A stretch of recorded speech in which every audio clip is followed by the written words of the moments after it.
I read 10 books this month. I can't even believe I'm saying that. I think that's a new record for me. Let's talk about them. I genuinely think this has been my best month so far, not only with the amount that I read, but also I feel like I found some really good books this month. We've just had a very strong month, I feel like. There were no DNFs, and I feel like I got to quite a few that I've been putting off, but that have been on my TBR for so long and I've really been wanting to read them. So all in all, we've had a really good reading month. So the first book that I read this month was One by One by Freida McFadden. This is one that I literally just saw in the works one day and I was like, I've never even heard of that Freida McFadden book, but I got it because obviously Freida McFadden. And this was just a really quick and easy read. It was exactly what I needed at the time, and nothing too, what's the word? Nothing that's going to take a lot of brain power, you know? It was really fast paced. I will say that the actual plot itself is kind of simple. Like it's your classic kind of cabin in the woods vibe, like friendship group lost in the woods, that kind of vibe. And I wouldn't say this is one of her more memorable books, but I still really enjoyed it, and like I said, it was exactly what I needed at the time. And I rated this 3 stars. And then I read one of my most anticipated reads this year, and that's The Reappearance of Rachel Price by Holly Jackson. Now I went into this kind of thinking that I was going to like it because it is Holly Jackson, and every single one of her books I've liked. I loved this. I loved it. It did take me a few pages to get into. I would say probably about 100 is where I was really gripped. From then on, I literally sped through it. I sped through it. I like the whole vibe of this. It's a very similar vibe to A Good Girl's Guide to Murder. Also, if you were unsure, this is a standalone. So Holly Jackson has A Good Girl's Guide to Murder, which is a trilogy. And then she also has Five Survive, which is a standalone. And then this is her most recent release, and this is also a standalone. So I know from the cover and everything it looks very similar, it looks like it could be connected to A Good Girl's Guide to Murder, and I have had quite a few questions on whether you can just read this by itself. And yes, you can, because it's a standalone and not part of the series. But I loved this. I loved it. I feel like it has the whole vibe of A Good Girl's Guide to Murder that I love, but just in a different story and with a different plot. I really like the plot of this. I liked how our main girl in here just felt very real and authentic. Like, you could see that she was a flawed character, and there were times that she'd do things or say things that were kind of annoying to read. But I think that's also what made her likeable, because she's relatable and you know why she is the way she is. I just had a really good time reading this. I had a really good time, and I rated it 4.5 stars. So it was nearly a 5-star read for me, but it just wasn't quite that. So I gave it 4.5 because 4 just didn't seem like enough. This was also a book that I literally didn't want to put down, and I started listening to it on audiobook when I was doing other things and I couldn't be reading the physical book because I literally didn't want to leave that story. I will say that the audiobook was good, but the English accent was questionable.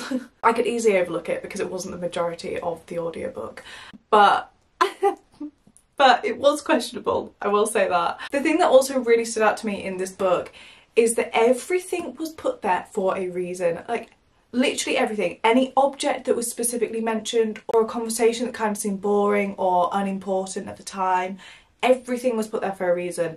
And the way that she brought these all back together and sort of tied it all up was so satisfying, and it was just so good. It was just so good. And when all the puzzle pieces came together, I was just sat there like, that's why she put that in earlier. That's how that connects. And like, it just all linked up really nicely. And also, if you don't know anything about this book, it's basically a YA thriller, and it focuses on Belle, who's a teenager. When she was little, her mum went missing, and her mum is Rachel Price, and nobody knows what happened to her. And now they started filming a documentary investigating the disappearance of Rachel Price. While they're filming the documentary, she reappears.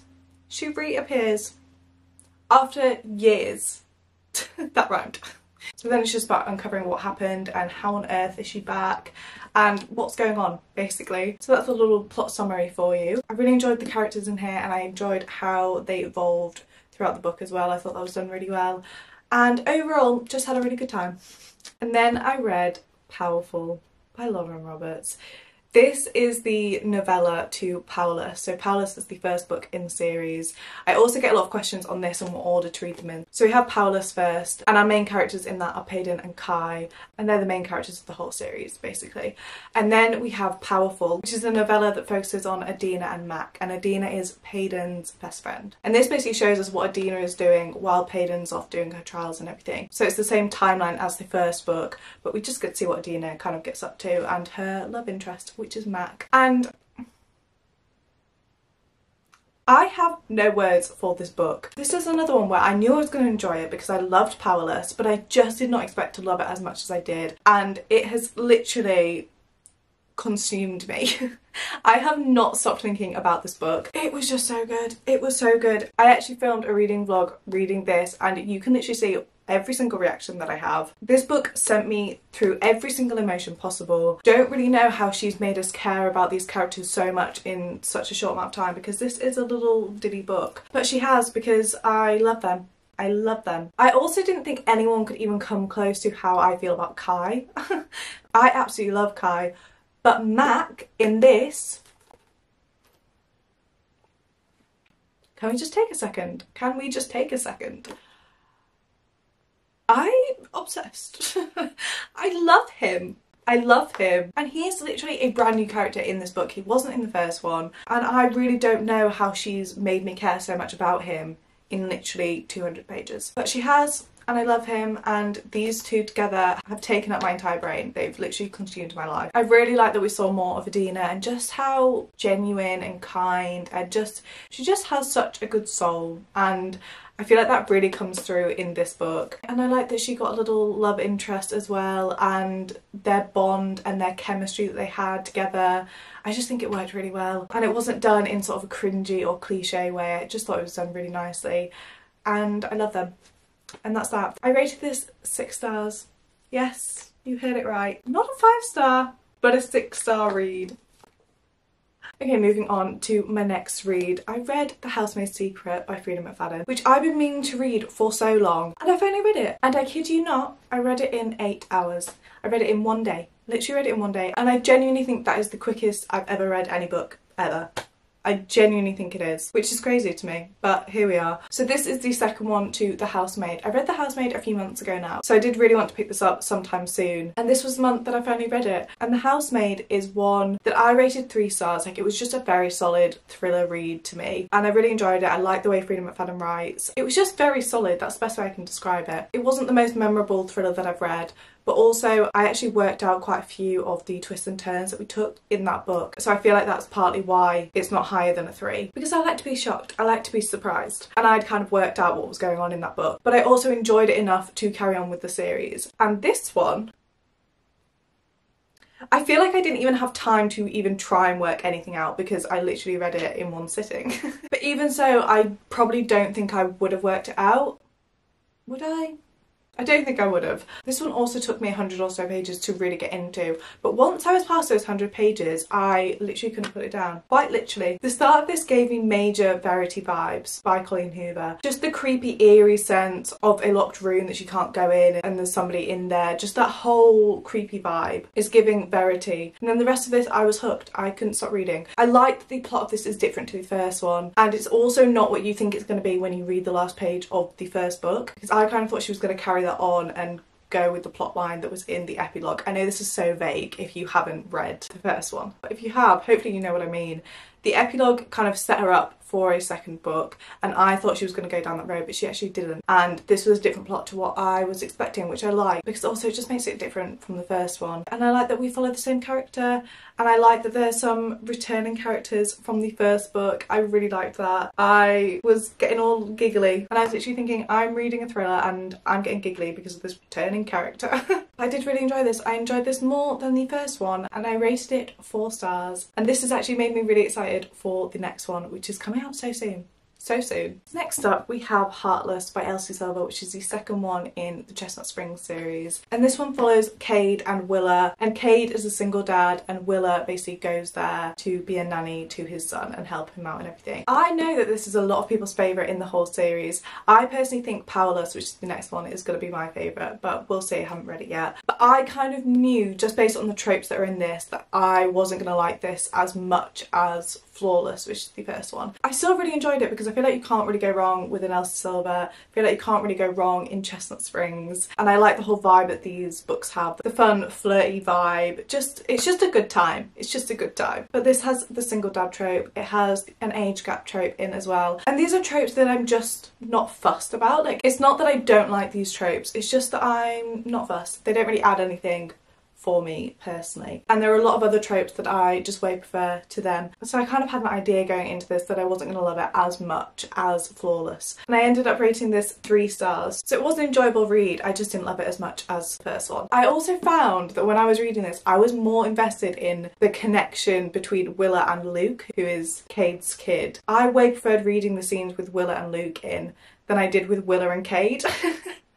Which I feel like for a romance book, I don't know, you'd think it would be the other way around, but I really liked her interactions with the kid and I just thought it was really cute and I liked seeing that, and I was just more fussed about that than I was about her and Cade and the romance part that was going on. There was also another trope in here which I'm not going to mention because it's kind of a spoiler, but that I just don't tend to like. I'm just going to say that. In all fairness, I think it did work in this book. If it's going to work in any book, it probably did work in this one. But it's just a trope that I don't like. And that's all I'll say.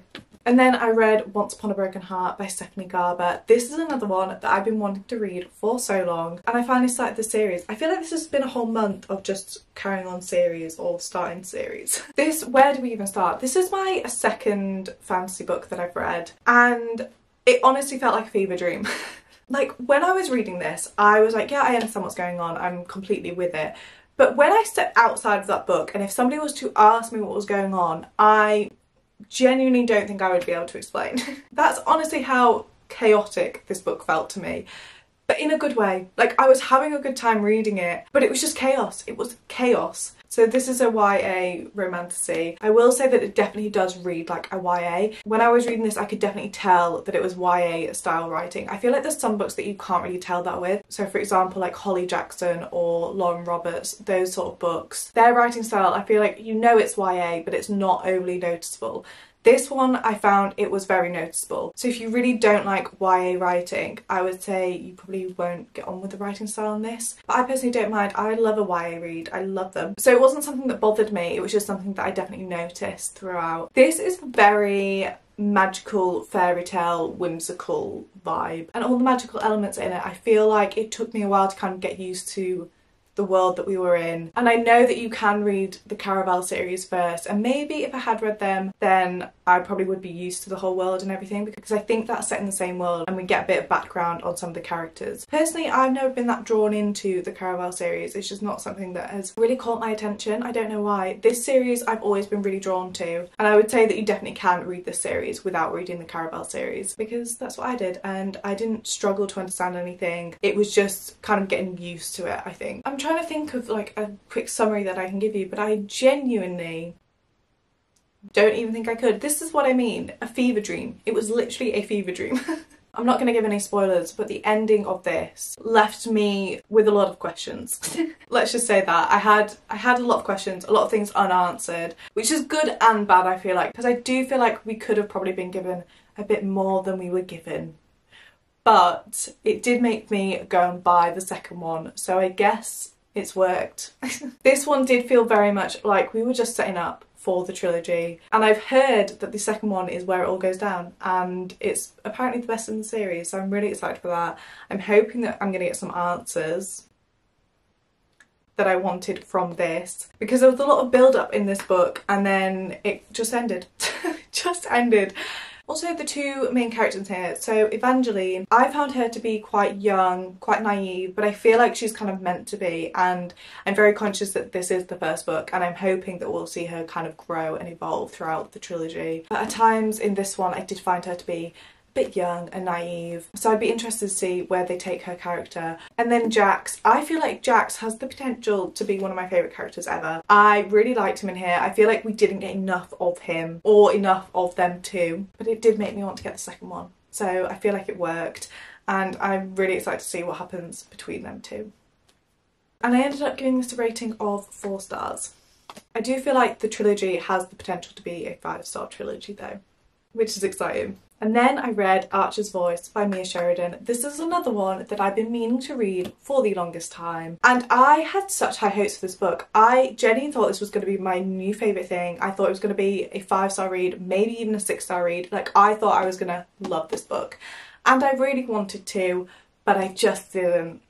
I just didn't. And I actually did a reading vlog where I was reading this and I went into depth on all my thoughts throughout this book. So I'm going to kind of keep this a bit shorter. There was a section in that vlog where I talked about it with spoilers in, just because I found it quite hard to articulate what I didn't like about this without giving spoilers. So if you do want to see it with spoilers, and I will leave that reading vlog link down below. This basically focuses on Bree, who moves to this small town, and in this small town there is Archer, and Archer's basically been exiled from his community, from his town. People just think he's really weird, they don't really like him. And Bree comes along and she doesn't like what she's seeing basically. And she's really intrigued by him, she wants to know more about him, and then it follows kind of their story. There are a few things that I didn't like in this book. One of them being that I found it quite cringy. I felt like I was physically cringing when I was reading this, and that kind of took away from the romance aspect, I think, because I couldn't really connect with them because they were just making me cringe. It's a hard one because I do have really mixed feelings about this, and I know that I'm probably in the minority because so many people absolutely love this book,